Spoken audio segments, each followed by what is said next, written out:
ఆ క్షేత్రాన్ని మహాశ్మశానమంటారు. అక్కడ కొలువైన స్వామివారిని దర్శించుకుంటే మృత్యుభయం ఉండదు, రోగం దరిచేరదని విశ్వాసం. అంత విశిష్టతలున్న ఆలయాన్ని మహాశ్మశానమని ఎందుకంటారు? అక్కడి ప్రత్యేకత ఏంటి? ఈ క్షేత్రాన్ని మహాశ్మశానమని పిలవటం జరుగుతోందని చెప్పే పురాణ కథలు ఉన్నాయి. ఈ స్వామి దర్శనం అకాల మృత్యువు నుంచి రక్షిస్తుంది. 12 సంవత్సరాలకొకసారి ఈ క్షేత్రంలో కుంభమేళా జరుగుతోంది. అత్యంత ఘనంగా జరిగే ఈ కుంభమేళాలో లక్షలాది మంది భక్తులు పాల్గొంటారు. ఈ క్షేత్రాన మరణించిన వారికి పునర్జన్మ ఉండదని ప్రతీతి. శివుడికి అట్టహాసాలు, ఆడంబరాలు అంటే పడవు. శ్మశానాల్లో తిరిగే లయకారుడు. అందుకే ప్రత్యేక పూజలు, అలంకారాలు అవసరం లేదు. నీళ్లు, భస్మంతో అభిషేకం చేస్తే చాలు. కరుణించేంత భక్త సులభుడు. అందుకే చాలా మంది చివరి రోజుల్లో కాశీలోనే తనువు చాలించాలనుకుంటారు. అక్కడే రూమ్స్ తీసుకొని ఉండిపోతారు. మరణించాక దహనానికి ముందే డబ్బులు కట్టి శివుడిలో ఐక్యమైపోతారు.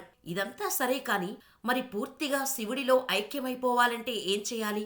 అప్పుడు వెళ్లాల్సింది కాశీకి కాదు, ఉజ్జయినికి. మధ్యప్రదేశ్లోని ఉజ్జయిని నగరంలో కొలువై ఉంది మహాకాళేశ్వర జ్యోతిర్లింగం. 12 జ్యోతిర్లింగాలలో ఉజ్జయినికి ఎంతో ప్రాముఖ్యత ఉంది. కొన్ని లక్షల సంవత్సరాల నుంచి ఇక్కడ పరమేశ్వరుడు పూజలందుకుంటున్నాడని చెబుతారు. ఈ ఆలయాన్ని ఎవరు కట్టారు, ఎప్పుడు కట్టారు అనేది మాత్రం అంతు చిక్కని మిస్టరీ.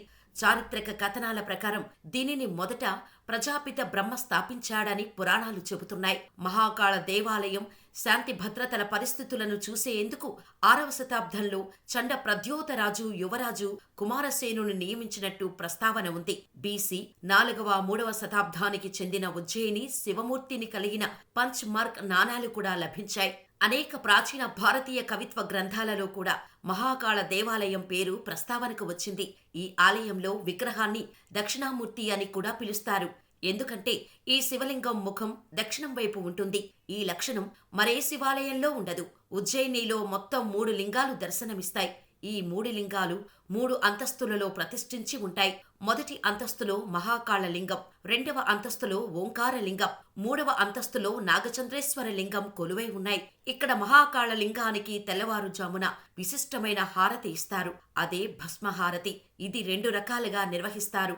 గోమయం పిడకల్ని విభూతిగా మార్చి 2 మూటల్లో నింపి వాటిని ఒకదానితో మరొకటి తాండవం చేస్తూ ఆ విభూతి లింగంపై పడుతూ ఆ గర్భగుడి నుండా ఆవరిస్తుంది. మరొకటి శ్మశానంలో మొదట కాలిన శవం బూడిదతో ఇచ్చే హారతి. దీనిని నాగసాధువులు నిర్వర్తిస్తారు. దీన్ని చూసేందుకు మహిళల్ని అనుమతించరు.